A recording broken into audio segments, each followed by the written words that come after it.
Welcome to Unbiased and On the Fence. I'm Shane. Thank you guys so much for joining.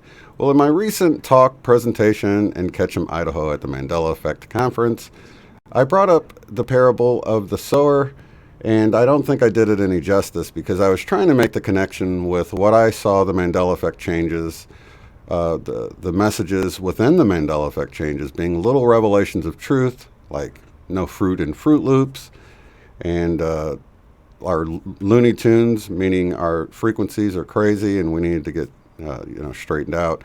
And then it all really started with the parable of the thinker that I got, where I was shown how the thinker is no longer looking with the third eye, with the mind's eye. It's now staring out, and it's all shifted to the left. And many of the changes I felt were showing how we've moved completely to the left brain, that is, and we're ignoring the right brain, the creativity, the feminine, divine feminine, the service to others, and there needed to be a balance. And so I felt like that's what the changes were talking about. But I felt like the Mandela Effect changes are holding some kind of revelation of truth within each one, and it's like our job to find it. And I encourage everyone to look within changes that you see and see if you can find that little nugget of revelation of truth for you. So I want to go to this parable that I don't feel like I did it much justice in my talk, so I really wanted to go in here and really make that connection a little bit better because it just keeps coming up over and over again. So the parable of the sower. That same day Jesus went out of the house and sat by the lake. Such large crowds gathered around him that he got into a boat and sat in it, while all the people stood on the shore. Then he told them many things in parables, saying, a farmer went out to sow his seed, and he was scattering the seed. As he was scattering the seeds, some fell along the path, and the birds came and ate it up. Some fell along rocky places where it did not have much soil. It sprang up quickly because the soil was shallow. But when the sun came out, the plants were scorched, and they withered because they had no root. Other seed fell among thorns, which grew up and choked the plants. Still other seed fell on good soil, where it produced a crop 160 or 30 times what was sown. Whoever has ears, let them hear. The disciples came to him and asked, why do you speak to people in parables? He replied, because the knowledge of the secrets of the kingdom of heaven has been given to you, but not to them. Whoever has will be given more, and they will have in abundance. Whoever does not have, even what they have will be taken from them. This is why I speak to them in parables. Though seeing, they do not see. Though hearing, they do not hear or understand. In them is fulfilled the prophecy of Isaiah. You will be ever hearing, but never understanding. You will be ever seeing, but not perceiving. For these people's heart has become calloused. They hardly hear with their ears, and they have closed their eyes. Otherwise they might see with their eyes, hear with their ears, understand with their hearts, and turn, and I would heal them. But blessed are your eyes because they see, and your ears because they hear.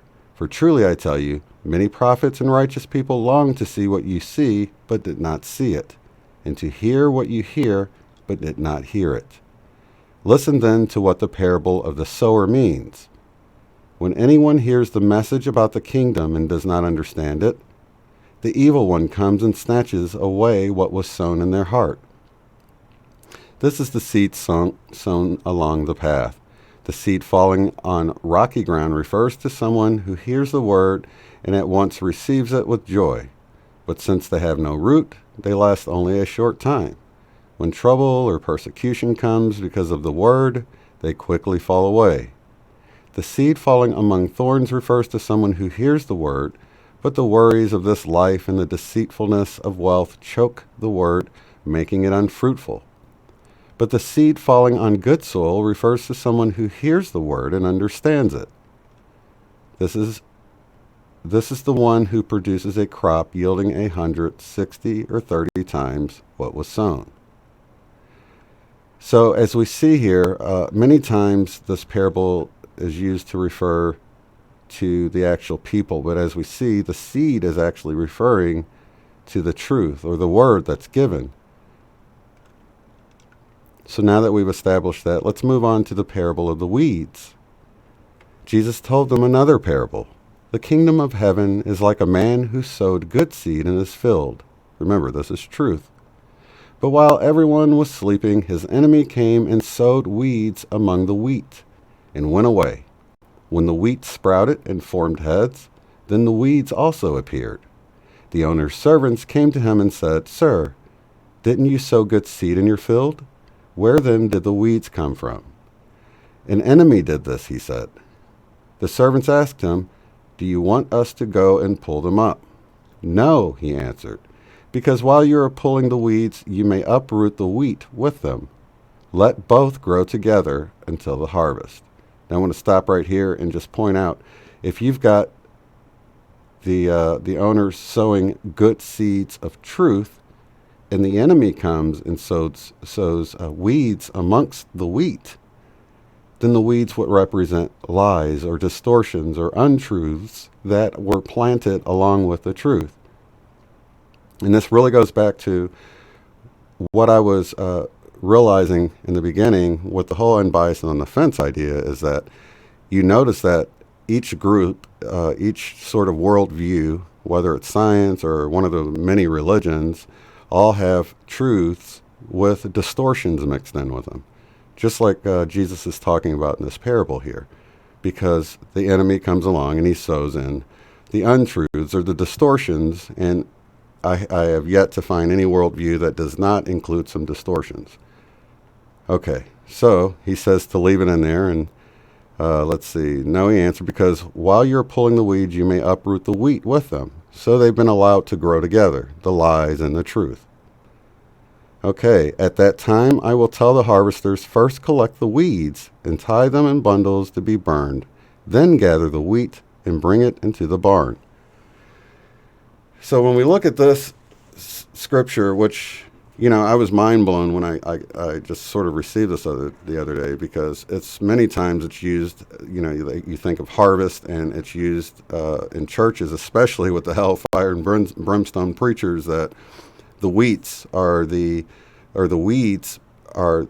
sinners that we're going to get plucked out and burned in hell. But as we see right here, Jesus refers to the truth as the good seed or the wheat. And then if there's the opposite of the truth, being the weeds, then that would be the untruths or the distortions that were allowed to grow up with it. So with the whole Mandela effect, I feel like there's these revelations, even with the Bible, which I brought up in my talk. And I believe that we're coming up on this time where truths are being revealed. Daniel talks about a time that will come where people will run to and fro and knowledge will increase. And I believe this is the time we're in, the time when the distortions will be burned away and we will be left with nothing but truth. And I feel like this Mandela effect is, when you look deeper at some of the meanings and little truths that you get with looking at these Mandela effect changes, they're telling us something. They're little revelations of truth. So, we were taught that the wheat, when it grows up, the wheat begins, when it's ready to be harvested, it begins to lay over, leaving the weeds sticking up, and they're much easier to pull out. And, of course, as Jesus said here, you won't damage the wheat by pulling out the weeds. So I really wanted to do a quick video and show this, because there's actually another video going around that actually talks about timelines or realities moving and converging into this beautiful time of human consciousness evolution, the evolution of human consciousness. And I will leave that link below. It's been going around. I've had several people send it to me. I do recommend you watch it. It's just, 20 minutes long or something.